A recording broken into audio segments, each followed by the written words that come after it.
어쨌든 부족한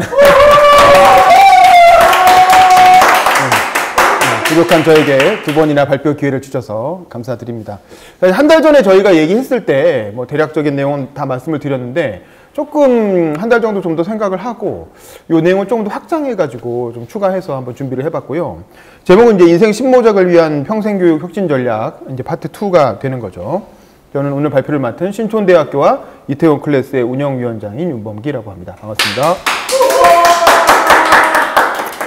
저희가 지난 시간에 내일 배움 카드 얘기를 했었잖아요. 그래서 이재명 대표가 후보 시절에 그 기자가 한 질문에 대해서 제대로 답변을 못한 거의 유일한 사례가 바로 이 내일 배움 카드였는데, 내일 배움 카드의 문제점이 뭔지 아느냐라고 했더니 잘 모른다고 답변을 못해서 옆에 있는 참모한테 물어봤는데 그 참모도 제대로 답변을 못했었다. 이제 그걸 제가 생방송으로 봤던 경험을 소개를 드렸죠. 내일 배움 카드라는 게 이제 조금 더 정리를 해보면 처음에는 실업자 내일 배움 카드와 재직자 내일 배움 카드 이렇게 두 종류로 되어 있다가 최근엔 통합이 됐어요. 국민 내일 배움 카드로. 그래서 국민 내일 배움 카드는 이제는 실업자 재직자와 상관없이 누구나 국민 내일 배움 카드를 신청할 수 있고, 그 다음에 액수도 5년 동안 300만 원에서 500만 원 정도의 훈련 비용을 국민들에게 누구나 지원을 해준다라는 거죠. 그리고 지원 내용은 1년 동안 최대 한 5회 정도 교육과정을 수강할 수 있고, 또 훈련비의 일부는 또 자부담을 해야 된다. 뭐 이런 내용인데, 이렇게만 들으면 굉장히 좋은 것 같죠. 조금 더 들어가 보면 누구나 신청 가능이라고 하지만 다만 안 되는 사람이 있어요. 누굽니까? 공무원, 사학연금 대상자, 또 재학생. 그러니까 이런 대학교 재학생은 안 되는 거죠. 그 다음에 일정 임금 이상 대규모 기업 종사자. 그러니까 대기업 종사자는 솔직히 안 되는 거야. 고임금. 그 다음에 일부 고소득 자영업자 및 특수 고용 형태 종사자들은 제외한다. 그리고 유효기간은 5년이고 훈련비를 지원해주고 개인 맞춤형 수강과 뭐 블라블라 이런 게 있다는 겁니다. 그러면 누가 안 되느냐? 발급 요건 보시면 15세 이상 실업자부터는 가능한데 다만 연간 매출이 1억 5천만 원 이상인 자영업자. 그러니까 1년에 1억 5천 이상 버는 자영업자는 안 된다는 거예요. 그럼 그 사람을 빼고, 그 다음에 최근 3개월간 월평균 소득이 300만 원 미만인 특수 형태 근로종사자는 또, 이 근로 형태 종사자는 된다는 얘기니까 300만 원 이상이면 안 된다는 얘기겠죠. 뭐 그게 이제 요건 대상자입니다.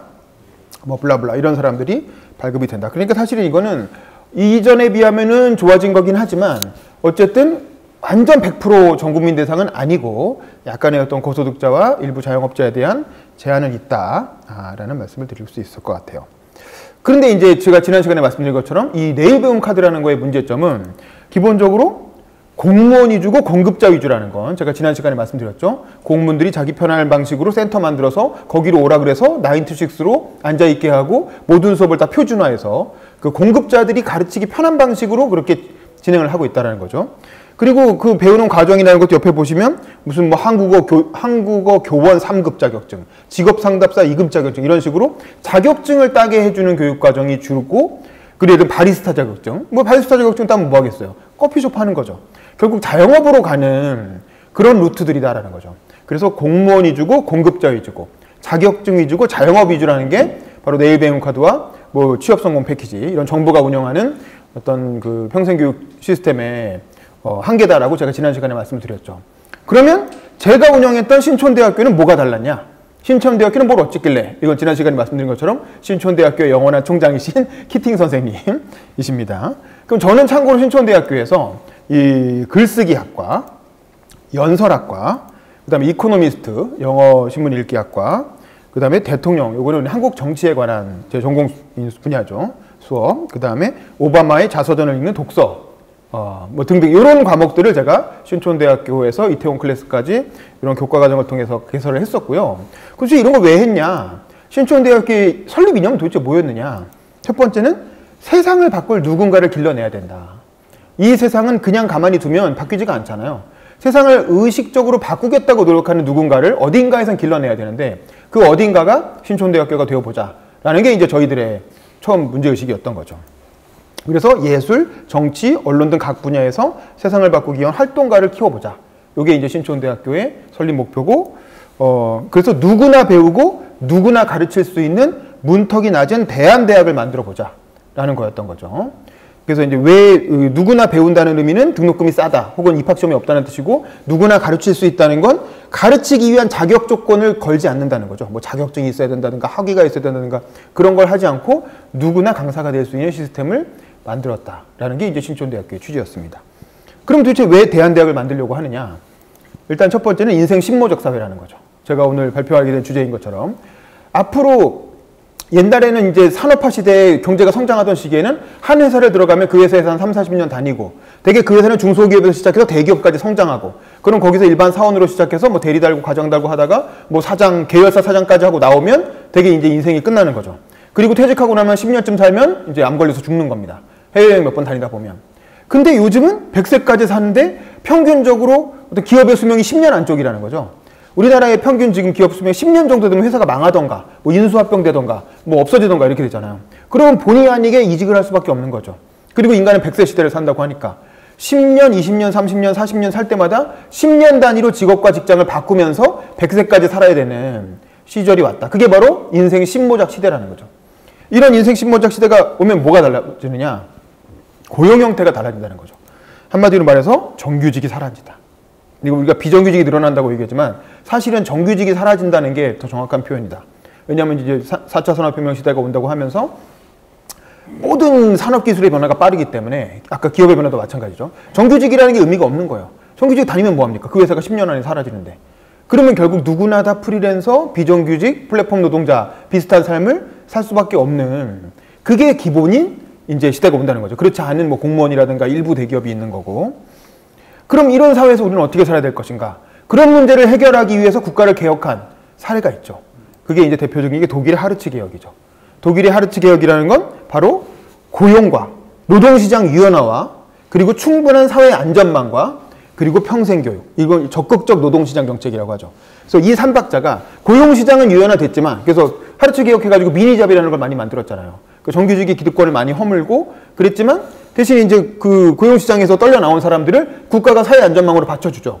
그래서 여러분 실업보험을 자기가 받던 거에 뭐 80%를 2년간 줬다는 거 아닙니까? 그게 너무 커서 독일에서는 그걸 좀 줄이는 게 개혁이긴 했죠. 그렇게 해가지고 사회 안전망으로 받쳐주면서 실업급여를 받으면서 대신 적극적 노동시장 정책을 통해서 새로운 어떤 교육을 받는 거죠.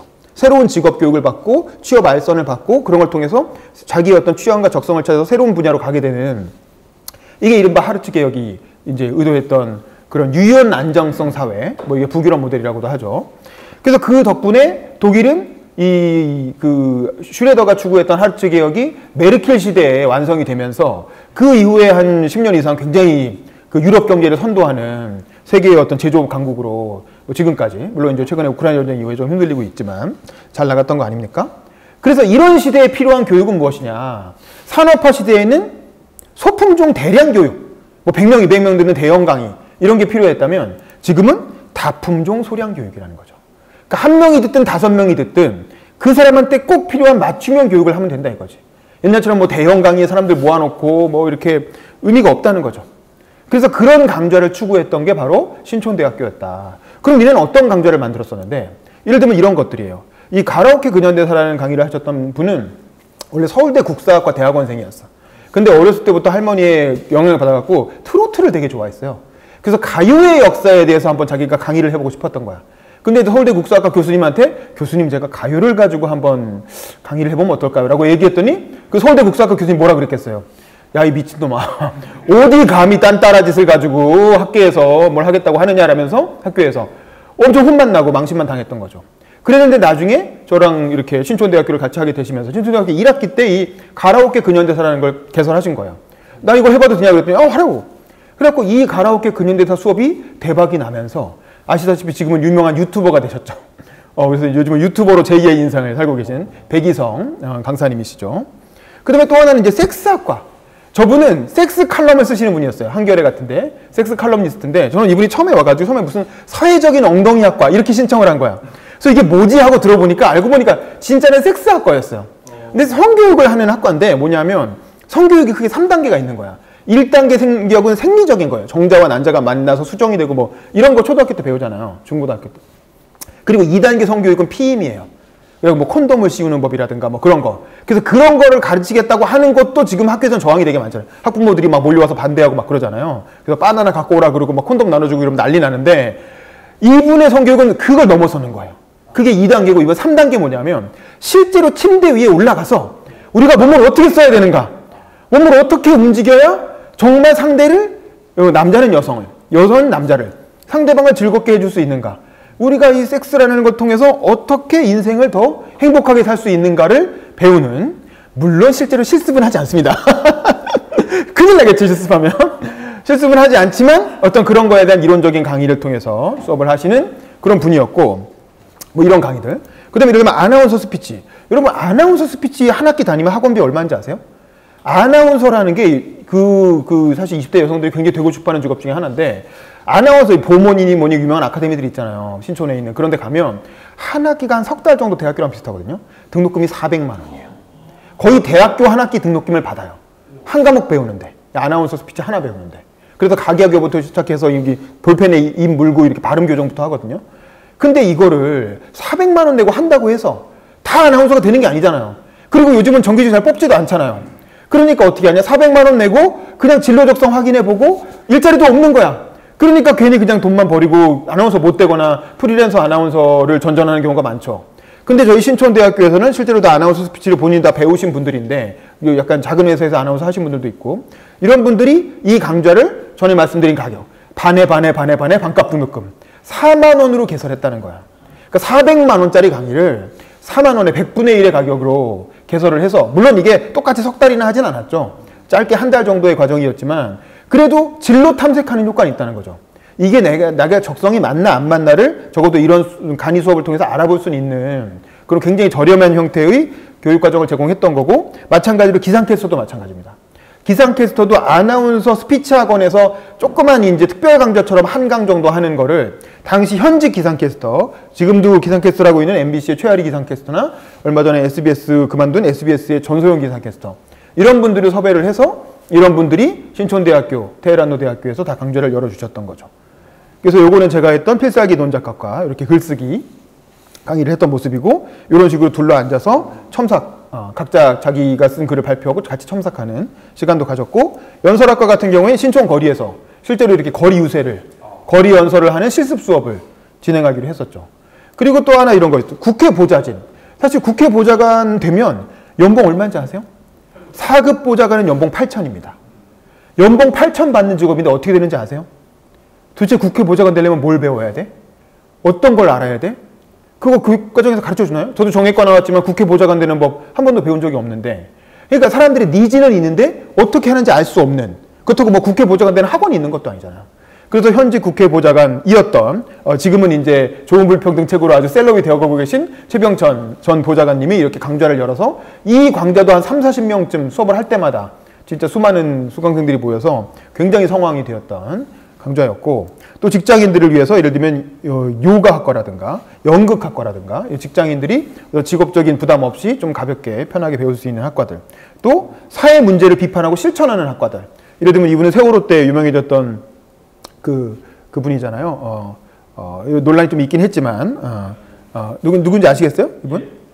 그 이름이 홍가혜 씨. 네, 그렇죠. 그리고 그 옆에 계신 분은 홍승희 씨라고 역시 세월호 관련해서 거리 예술 활동을 했던 뭐 이런 분들이 이 사회 문제를 비판하고 실천하는 학과들을 만들었죠. 사실 저는 이 학과를 만들고, 그 다음에 4.16 세월호 문제를 저희가 이제 2016년쯤에 세월호 끝나고 한 1-2년 뒤였잖아요. 신촌대학교 만들 때가. 4.16 세월호 학과를 만들었는데, 이때 보면은 박주민 의원이 국회의원 되기 전에 변호사 시절에 거의 마지막 7강에 오셔갖고 특강을 해주셨죠. 저희가 이 강의를 진행을 할 때 서울대, 연세대, 고려대, 이화여대, 뭐 성균관대, 한양대 같은 그런 서울에 있는 명문 대학들에서 한 번이라도 세월호를 갖고 심포지엄을 하는 걸 본 적 있으세요? 그 대학교 안에 플랜카드 걸려가지고 세월호 관련해서 뭐 사회학자들이 모여서 심포지엄을 한다, 심리학자들이 무슨 트라우마에 대한 심포지엄을 한다, 혹은 정치학자나 행정학자들이 왜 세월호 사태가 일어날 수밖에 없었는가에 관해서 학자들이 모여서 논문 발표하고 그랬다는 얘기 들어본 적 있으세요? 2014년, 15년, 16년경에? 한 번도 없죠. 우리나라 제도권 학회에서는 아무도 세월호를 갖고 연구하지 않았어요. 왜? 박근혜 정권이 세월호를 적대시하니까. 우리나라의 제도권 대학들은 거의 다 그 학비의 대부분을 정부로부터 지원을 받고 있잖아요. 국립대는 말할 것도 없고 사립대까지. 그러니까 정권이 적대시하는 아이템은 아예 건들지를 않는 거야. 그래서 생각해보세요. 미국에서 9.11 테러가 났는데 미국의 대학들이 가만히 있었겠어요? 모든 전공이 다 뛰어들어서 그거에 대해서 연구하고 논문 내고 심포지엄하고 난리가 났겠죠. 근데 우리나라 대학들은 세월호 같은 국가적 참사가 일어났는데도 아무도 건드리면 괜히 정부한테 뭐 청와대에 찍힌다, 뭐 지원금 떨어진다. 아무도 연구하지 않았죠. 물론 그 다음에 아마 문재인 정부 들어와서는 좀 했겠지. 근데 적어도 박근혜 정부 이 시기까지는 아무도 건드리지 않았다. 그때 신촌대학교가 세월호 학과를 만들어서 그나마 관련된 전문가들을 모아서 어떤 그거에 대한 궁금증을 풀어주는 이제 그런 교육 과정을 개설한 거죠. 우리가 이렇게 할 수 있었던 건 어디에도 지원을 받지 않았기 때문에.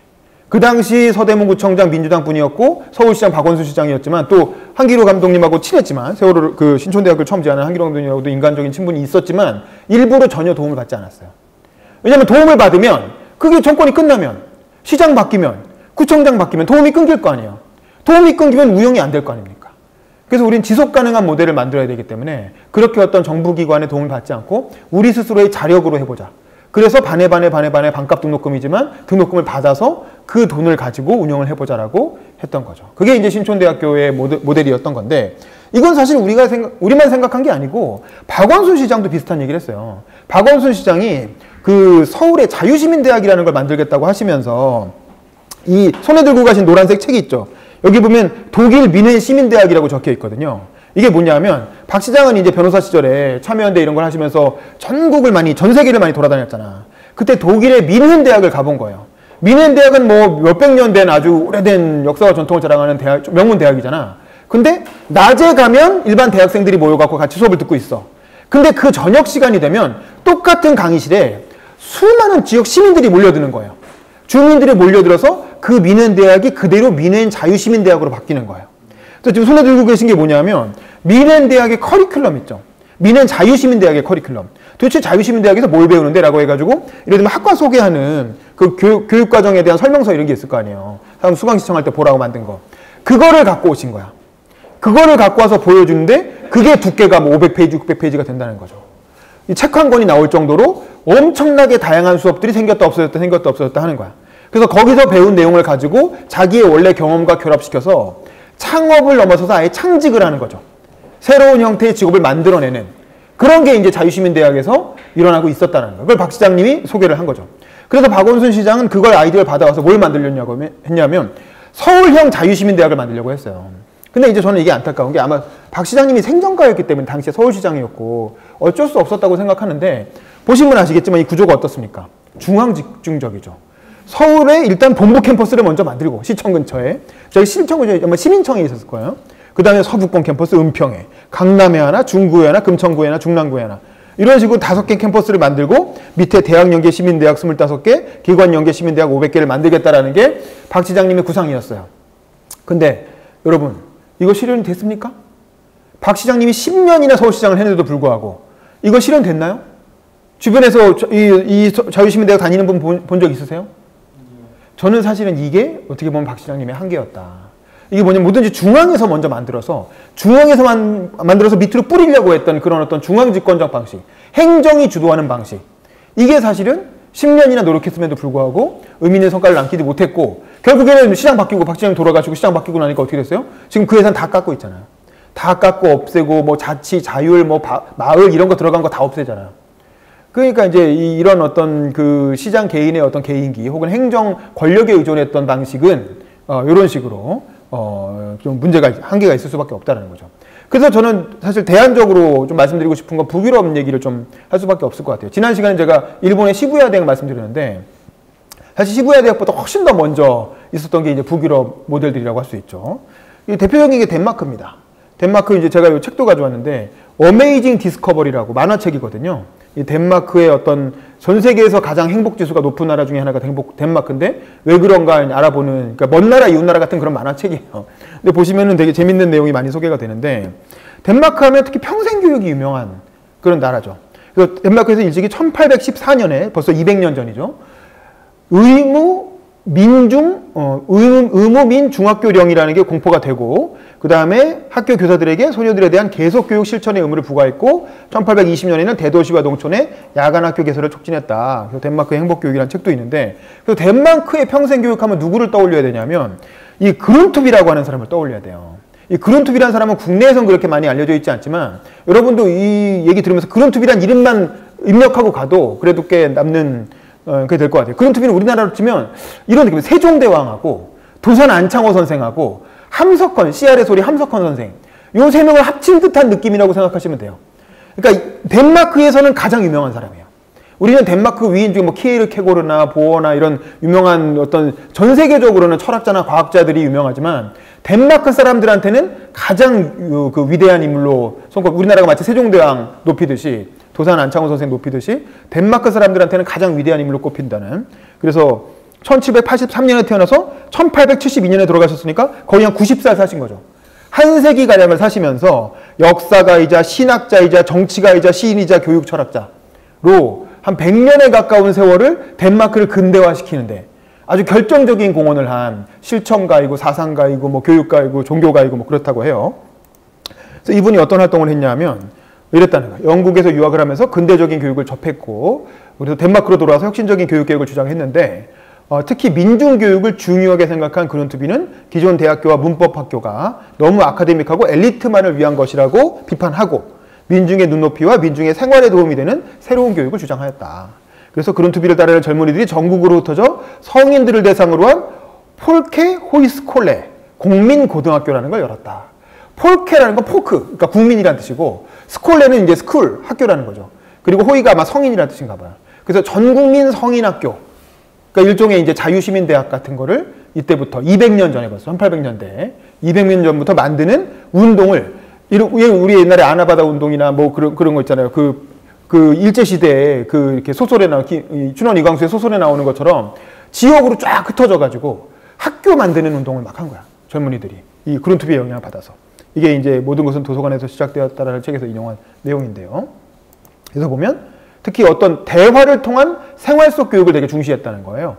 그래서 자유학교로 이어졌고, 자녀는 부모가 직접 교육하는 것이 더 좋다는 생각에 힘을 실어주었고, 뜻을 같이 하는 사람들이 모여서 자신들의 방식으로 아이들을 가르치는 프리스쿨을 만들게 했다. 그래서 1855년에 프리스쿨 법이라는 걸 제정을 하게 됩니다. 근데 이게 법이 먼저 있었던 게 아니고 운동이 먼저 있었던 거예요. 그런 프리스쿨을 만드는 운동이 전국으로 퍼져나갔고, 그게 어느 정도 그 제도와 많은 사람들이 너무나 다양하게 일상화되니까 그걸 사후적으로 정리해서 법을 만들게 되는 거죠. 그런 걸 지원하는. 그리고 덴마크에서는 우수한 학생들을 판단하는 기준을 지식 수준의 향상, 관계성 기술, 매니지먼트 기술을 갖추는 것으로 본다는 거죠. 관계나 매니지먼트. 그래서 학생들 간의 차이를 줄이는 데 초점을 두면, 우리는 사실은 격차를 어떻게 평가할 것인가를 중시하잖아요. 그래서 1등, 2등 공부 잘하는 애들을 가려내는 게 우리 교육의 목표라면, 덴마크는 학생들 간의 차이를 줄이는 게 교육의 목표라는 거야. 그래서 학생들의 강점을 좋은 환경에 노출시키기 위해서 노력한다 라는 거죠. 이것도 같은 책에서 인용한 겁니다. 이런 덴마크의 교육 방식이 사실은 북유럽, 핀란드도 비슷하고 스웨덴도 비슷하고 노르웨이 다 비슷하죠. 예를 들면 스웨덴 같은 경우엔 그 비슷한 운동을 누가 했냐면 이게 이제 도서관을 통해서 이루어지게 되는 거예요. 그래서 스웨덴의 도서관, 그 노동도서관을 만드는 운동을 누가 벌이냐면 역시 금주운동하는 사람들하고 노동운동하는 사람들이 도서관 설립운동을 벌였다는 거예요. 성인들을 대상으로. 그래서 스웨덴에서는 1840, 비슷하죠? 1800년대 중반. 1842년부터 4년제 초등학교가 의무교육으로 도입됐지만 초보적인 단계에 머물러 있었고 성인들의 교육 수준은 매우 낮았다. 그래서 금주운동 지도자, 이게 종교적 지도자들이었겠죠. 금주운동 지도자들은 모임방을 만들어 같이 책을 읽으며 학습을 했고, 모임방에 책을 쌓아놓고 둘러보면서 독서방을 만들었다. 노동운동가들도 함께 책을 읽고 학습하는 스터디 서클을 조직했고, 이것이 점차 노동도서관으로 자리 잡았다. 그래서 이것도 역시 같은 책에서 인용했습니다. 그래서 결국 독서방이나 스터디 서클은 위계가 없는 방식으로 운영됐고, 무슨 뭐 이렇게 짱이 있고 뭐 내가 이런 게 아니라 같이 이렇게 평등하게 운영했다는 거겠죠. 거기에는 서클 멤버 외에 특별한 선생이 없었고, 이용자들이 같이 커리큘럼을 정하고 책을 읽고 토론하면서 스스로 배워나갔다. 그래서 한 곳에 모여서 책을 읽고 토론하는 활동은 자연스럽게 읽은 책을 쌓아두고 돌려보는 방식으로 발전했고, 그러니까 책을 한 군데 쌓아놓고 돌려보다 보니까 그게 도서관이 됐다는 거지. 그래서 책을 모아놓은 공간의 규모가 커지면서 장소를 갖춘 도서관으로 발전하였다. 그래서 삶의 현장에서 도서고나 활동이 조직되고 발전된 것이다. 그래서 사실 이게 아까 나온 이 도서관이 이게 그 스웨덴의 유명한 스톡홀름 도서관이래요. 그러니까 그런 조그만 노동 도서관들이 결국 이렇게 거대한 전 세계에서 가장 아름답다고 하는 이런 대형 도서관으로까지 발전하게 됐다라는 거죠. 그러니까 이게 노르웨이도 그렇고 핀란드도 그렇고 다 비슷한 과정을 거친 것 같아요. 결국 이게 바로 적극적 노동시장 정책, 아까 얘기한 그런 평생교육, 이게 유연한 노동시장과 연결됐을 때 사람들은 진정한 인생 신모작 시대를 살 수 있게 되는 거죠. 이런 게 없는 상황에서 그냥 노동시장만 유연화된다고 신모작이 될 수 있는 게 아니고 그냥 복지만 제공한다고, 예를 들면 실업급여만 두텁게 주면 되냐, 그게 아니라는 거죠. 이런 어떤 평생교육 기반이 사회에 깔려 있어야 그래야 사실은 그런 인생 신모작 시대로 진정으로 건너갈 수가 있다라는 겁니다. 그래서 여기 이 책에서 많이 인용을 했는데요. 여기 보면 이런 얘기가 나와요. 이게 스웨덴의 3인당 지도자 악셀 다니엘손이라는 사람이 한 말인데, 민중들의 무지는 힘이 없는 것을 의미한다. 스스로 돕는 것 외에는 다른 도움은 없다. 당신이 사회의 주인이 될 때까지 사회가 주지 않는 것을 스스로 얻기 위해 노력해야 한다. 노동자의 교육과 개발은 노동자 조직에 의해 이루어져야 한다. 그러니까 노동운동이 사실은 이런 어떤 지식보급운동 혹은 도서관운동 이런 걸 주도했고 평생교육의 기반을 노동운동이 깔았다라는 거죠. 그래서 결국 결론은 이겁니다. 인생 신모작 평생교육 전략을 어떻게 만들 거냐. 중앙이 아니라 마을에서 해야 된다는 거예요. 서울시 차원에서 아무리 멋있게 서울형 자유시민대학 만들어도 안 된다는 거예요. 시장 바뀌면 다 없어진다는 거예요. 그게 아니라 마을에서 아래서부터 들불처럼 일어나야 된다는 거죠. 그래서 저희가 처음에 신촌대학교를 만들었을 때 신촌대학교를 만들어서 이렇게 합니다라고 여기저기 이렇게 저희가 발표도 많이 하고 신문에 기사화도 되고 그랬어요. 그랬더니 여기저기서 연락이 와서 그 다음에 노량진대학교라는 게 생겼고 불광대학교라는 게 생기고 마포대학교가 생기고 서초대학교가 생기고 테헤란로대학교가 생기고 또 이태원대학교가 생기고 그게 이제 최근에 이태원 클래스까지 이어지고 있는 거죠. 그러니까 이 신촌대학교 모델은 지역 이름만 갖다 붙이면 다 대학교가 되는 거예요. 어디서나 다 대학교를 만들 수 있는 거예요. 뭐 대전대학교도 만들 수 있고 지렁이대학교도 만들 수 있고 뭐 사실 누구나 사실 그 김미경 대학도 뭐 마찬가지로 따지고 보면 그건 유튜브를 중심으로 하는 거지만 그래서 중앙이 아니라 마을에서만 시작이 돼야 된다는 거고 그래서 정부가 아니라 운동으로 해야 된다는 거예요. 이런 평생교육 운동, 대한대학 설립 운동으로 가야 된다는 거죠. 자유시민대학 설립 운동으로 가야 된다는 거죠. 이게 이제 서울시장이나 뭐 대통령 하나가 똑똑한 사람이 나와서 중앙에서 억지로 시키는 게 아니라 밑에서부터 이렇게 협동조합, 옛날 협동조합 기본법 만들어지고 나니까 노동노동 협동조합 많이 만들었잖아요. 그런 것처럼 아래로부터 운동으로 일어나야 된다는 거고 그리고 자격증이나 자영업을 따주는 게 아니라 동기부여가 우선이 돼야 된다는 거예요. 예를 들면 특정 자격증을 이렇게 주기 위한 교육이 되면 아까 말한 내일 배움 카드라는 게 그런 식이잖아요. 되게 자격증 따는 교육 과정을 들으라는 식으로 권유를 하거든. 근데 자격증이라는 건 문턱을 쌓는 거잖아요. 그 자격증 딴 사람들만 이 일을 할 수 있고 그 자격증 없는 놈들은 끼어들 생각도 하지 마. 뭐 의사도 그렇고 변호사도 그렇고 그렇잖아요. 근데 그게 아니라 그냥 새로운 배움에 대한 두려움을 없애주는 게 중요하다는 거죠. 뭔가 내가 이 일을 하다가 다른 일에 도전할 때 사람 두렵잖아요. 안 해본 일을 갑자기 하려고 그러면. 근데 그런 두려움을 없애주고 저거 별거 아니야. 너도 할 수 있어. 너도 조금만 배우면 한번 도전해볼 수 있어. 라고 해서 어떤 그런 그 직업의 문턱을 낮춰주고 또 호기심을 갖게 만들어주고 배움에 대한 흥미를 북돋아주면 그게 동기부여를 해주는 거죠. 동기부여를 해주면 그 사람이 먹고 살 길은 그 사람이 스스로 찾는다는 거지.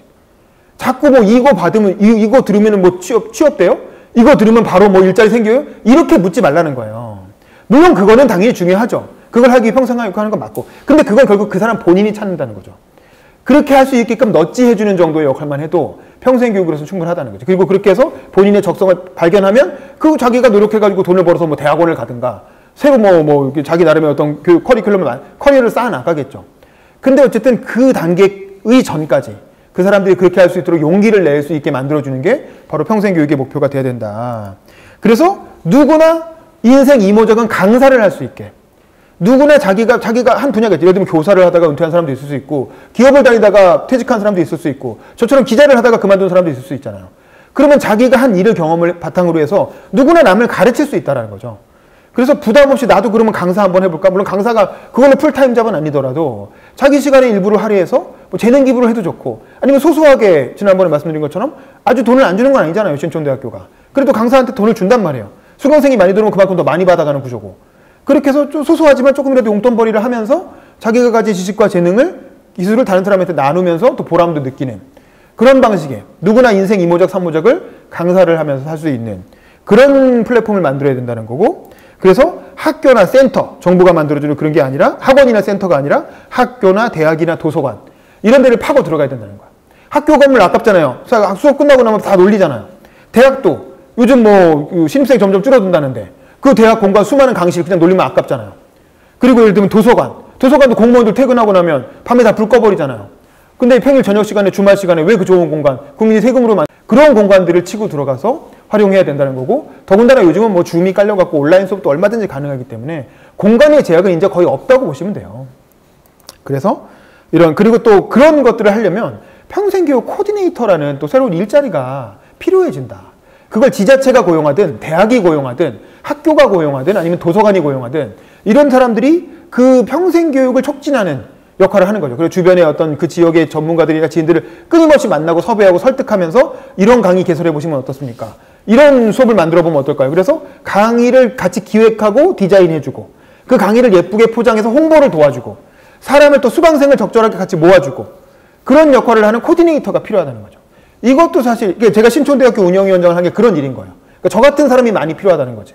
저 같은 사람을 고용해서 일자리를 만들 수도 있다는 거죠.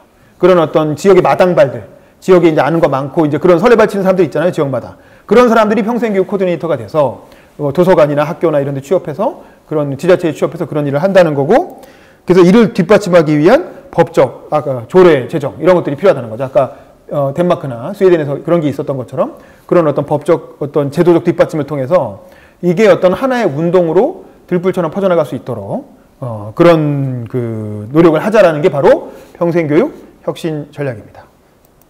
제 발표는 여기까지 하겠습니다. 감사합니다. 저희가 신촌대학교를 처음 만들었던 건 이제 한기로 감독님이라는 분이 이제 신촌 지역의 어떤 몰락하는 상권들에 다시 새로운 활력을 불어넣기 위해서 본인이 알고 있는 각 분야의 어떤 축제에 결합할 수 있는 전문가들, 그리고 저 같은 기자나 동아리 같은 정치인이 또 주변의 네트워크들을 결합시켜서 각자 반짝반짝거리는 자기 나름의 재능을 가진 사람들이 모여서 새로운 대안 교육을 한번 해보자 라고 시작을 했던 거예요. 근데 이제 이 모델의 문제점은 생업으로 이걸 하는 사람은 없었어요. 다들 각자 자기 일이 있는 사람들이고 다 너무 바쁜 사람들이었어. 엄청나게. 근데 그렇게 바쁜 사람들이 모여서 처음에는 평등하게 10명이서 위원회를 구성해갖고 이제 다 각자 이제 운영위원으로 참여를 하는데 이 의사결정이 너무 느린 거예요. 왜냐면 예를 들면 이 사람이 4번의 수업 중에 한 번만 듣고 드랍을 했어. 그럼 이 사람한테 환불을 해줘야 돼요? 말아야 돼요? 환불을 해주면 얼마를 해줘야 돼요? 그런 의사결정을 매주 월요일마다 이 사람들이 바쁜데 밤 9시에 모여갖고 신촌에 모여서 그 바쁜 사람들이 모여서 다 같이 토론을 하는 거예요. 그걸 한 번마다. 그리고 다 잘나고 똑똑하잖아. 자기 분야에서 다들 잘 나가는 사람들이 밤새 토론을 하는 거예요. 12시에 짝 끊길 때까지 계속 그 사소한 문제를 가지고 이 경영을 어떻게 할 것을 놓고 끊임없이 토론을 하니까 이게 이제 답이 안 나오고 너무 소모적이고 결론이 나긴 나는데 그때마다 너무 소모적이고 힘들고 그 과정을 막 6개월 가까이 이렇게 1년 가까이 해버리니까 다들 지쳐나가 떨어지는 거지. 그런 와중에 그래도 누군가는 이 공간도 지키고 있어야 되고 돈 받는 거 관리도 해야 되고 실무 역량이 필요하잖아. 그래서 처음에는 거기 1층에 신촌대학교 공간 원래 그 망한 그 슈퍼를 인수해갖고 거기다가 그 강의실을 세팅했잖아요. 거기서 원래 카페를 하려고 바리스타를 한 명 고용한 거야. 젊은 친구를. 얼굴 좀 잘생기고. 근데 이제 그 친구를 원래 바리스타로 쓰려고 했는데 그게 법이 슈퍼로 허가가 난 데라 카페를 못 차리는, 카페를 못 차리게 돼 있는 거야. 그래서 카페를 못하고 그냥 얘를 상근자로 쓰게 된 거야. 신촌대학교 상근자로. 상근자로 쓰려니까 어떻게 돼? 월급을 줘야 돼요. 얘는 제 강사로 결합한 사람이 아니니까. 근데 그 당시에 최저임금이 한 120만 원쯤 됐어요. 그러니까 야 그래도 우리가 젊은 사람들 좋은 뜻으로 모였는데 최저임금은 줘야 되지 않겠냐. 그래서 걔를 월 100만 원씩 주기 시작한 거야. 그러니까 한마디로 해서 월 100만 원짜리 지출이 생기게 된 거예요. 고정 지출이. 거기다가 걔가 혼자 일하기 힘들다고 친구를 한 명 데리고 왔네. 처음에는 그 친구는 무료로 자기는 신촌대학교 시집가지고 와서 무료로 한다 그랬어요. 근데 어떻게 그게 됩니까? 한 달, 2달 일하다 보면 월급 줘야지. 그러니까 월급이 200만 원으로 갑자기 2배가 된 거야. 고정 지출이. 그러니까 그 잘난 그 재능 있는 사람들이 모여서 열심히 강의해가지고 결국 그 알바생 2명 월급 주는 조직이 된 거예요. 그러니까 그걸 한 6개월 하고 나니까 그 강의에서 버는 돈이 다 앵꼬가 나버린 거예요. 걔네 월급 턱턱 줄 때마다 잔고가 팡팡 줄어들어서 결국에는 이제 더 이상 임금을 지불할 수가 없는 상황이 6개월 만에 돼버렸던 거죠. 그래서 결국 어떻게 했냐. 내부에서 이제 분열이 생깁니다. 뭐냐면 신촌대학이 너무 취지는 좋으니까 그냥 없애기는 아깝고 신촌대학교를 아예 주식회사로 만들자. 주식회사로 만들어서 강의료도 더 비싸게 받고 이 강의의 퀄리티에 맞게끔 더 고급화하는 일종의 프리미엄 전략으로 가자. 라고 하는 그런 흐름과 아니다. 우리는 돈 벌려고 한 게 아니었지 않느냐. 우리는 협동조합이 어울린다. 협동조합 모델로 가서 누구나 배우고 누구나 가르칠 수 있는 그런 저렴하고 문턱이 낮은 대학이라는 정신을 유지하자라고 하는 쪽. 그러니까 기업으로 가자는 쪽과 협동조합으로 가자는 쪽 사이에 갈등이 생겼고 또 세대 간의 갈등도 있었어요. 뭐냐면 주로 젊은 층들은 정치에 너무 관여되지 말자. 특히 아까 세월호 왔거나 홍승희 씨나 뭐 홍가희 씨가 있었잖아요. 근데 박근혜 정부가 막 세월호를 탄압하는 시절이었으니까 왜 우리가 자꾸 이런 걸 만드느냐. 이런 걸 만들어갖고 박근혜 정부나 정권에 찍히면 나중에 우리까지 같이 불이익 보게 되는 거 아니냐. 우리는 정치에 대해서 중립을 표방하고 이런 정치 관련된 강의들은 하지 말자. 라고 하는 게 주로 20대 젊은 친구들의 생각이었고 주로 30대 후반이나 40대 뭐 저나 한기로 감독님 같은 동학이 이런 경우는 무슨 소리냐. 그런 것까지 다 자유롭게 할 수 있어야 진정한 대한대학이고 자유시민대학이지. 그런 걸 하는 사람들과 연대해가지고 그 사람들이 탄압을 당하면 같이 지켜줘야 되는 거 아니냐. 라면서 이제 그런 사람들을 같이 적극적으로 옹호하고 그런 정치 관련 수업도 적극적으로 개설해야 된다고 주장하는 이제 좀 약간 그 상대적으로 더 나이가 많은 층. 그러니까 대충 어떤 그림인지 아시겠죠? 세대 간의 갈등이 생겨난 거예요. 그래서 세대 간에 엄청나게 치고받고 이렇게 뒤지고받고 싸우다가 결국에는 이제 어떻게 하기로 했냐. 할 수 없다. 신촌대학교를 둘로 쪼갤 수는 없으니 기간을 나누자. 기간을. 그래서 봄과 가을의 정규학기는 젊은 애들이 하고 그 다음에 여름과 겨울의 계절학기는 좀 올드한 사람들이 이렇게 서로 기업형과 협동조합형을 신촌대학교란 이름만 같이 쓰고 따로 해보자 라고 이렇게 갈라서게 된 거고 근데 이제 기업형으로 갔던 그래서 가격을 좀 비싸게 해서 등록금을 50만 원으로 올리고 대신 그 50만 원을 낸 사람은 거기에 개설되는 모든 강의를 다 들을 수 있게 하는 그런 방식으로 어떤 기업을 주식회사를 추구했던 그룹이 있었고, 지금 마찬가지로 이제 4만 원 내고 한 3과목 듣고, 이제 뭐 이런 방학 때 한 달간 짧게 하고, 이런 방식을 추구하는 이제 이건 제 방식이었던 거죠. 요 두 개의 방식으로 갈라지면서 어떤 두 개가 별도로 운영되다가, 근데 아까 말한 50만 원 내고 다 같이 다 들을 수 있게 하는 그런 방식의 클래스는 한 학기를 시도해보고 수강생 모집이 안 됐죠. 솔직히 신촌대학교가 뭐 학위를 주는 것도 아니고 자격증을 주는 것도 아닌데 50만 원씩이나 내고 누가 사실은 또 그렇게 많은 시간을 써가면서 수업을 듣겠어요. 그래서 결국엔 저는 그 모델은 애초에 안 될 거라고 봤고 그런데도 불구하고 해보겠다고 해서 하라고 했는데 결국에는 한 학기 정도 해보다가 수강생 부족으로 인해서 자연스럽게 폐강되고 그냥 이제 흐지부지 됐죠. 그리고 이제 제가 운영하는 방식이 방학 때 한 달간 하는 이런 방식의 어떤 신촌대학교는 마포대학교, 서초대학교, 테헤란노대학교로 계속 이어져서 지금까지 지금 이태원 클래스까지 이렇게 이어는 오고 있는 거죠. 근데 이제 문제는 저도 이게 전업이 아닌 거예요. 저도 제 직업이 있잖아요. 근데 본업이 있는데 내가 멀쩡하게 이거에 너무 뛰어들어서 그룬투비처럼 그룬투비는 아예 생업이 그거였던 사람이잖아요. 그거 하고 전국을 다니면서 이거 강연을 하고 이걸 하자고 떠들고 다니고 일종의 운동을 한 거지. 이런 어떤 평생교육 확산운동을 자유대학 확산운동을 한 건데 내가 그럴 수가 없으니까 나는 그 기자라는 내 직업이 있고 회사에서 또 업무가 있고 그러니까 내가 할 수 있는 최대한의 여가를 들여서 그냥 명맥을 유지해온 정도이고 이거를 내가 전업으로 뛸 수는 없었던 거죠. 그게 이제 한계라면 한계고 이걸 처음 제안했던 한기루 감독님도 본인 생계가 이제 축제 감독이니까 뭐 이렇게 처음에 좀 열심히 하다가 나중에 무슨 뭐 커플런 해야 된다. 맥주 축제 해야 된다. 뭐 물총축 다시 시즌 돌아왔다. 이러면서 이제 자기 일 찾아서 본업으로 돌아가고 그러다 보니까 이거를 계속 이렇게 펌프질을 할 만한 그런 어떤 그 이렇게 활동인자 그 핵심적인 그 세력이 없었던 거죠. 그래서 제가 아까 말한 평생교육 코디네이터가 필요하다는 거예요. 이거를 사실은 이제 근데 요즘 협동조합 돈 안 받고도 만드는 사람들 많잖아요.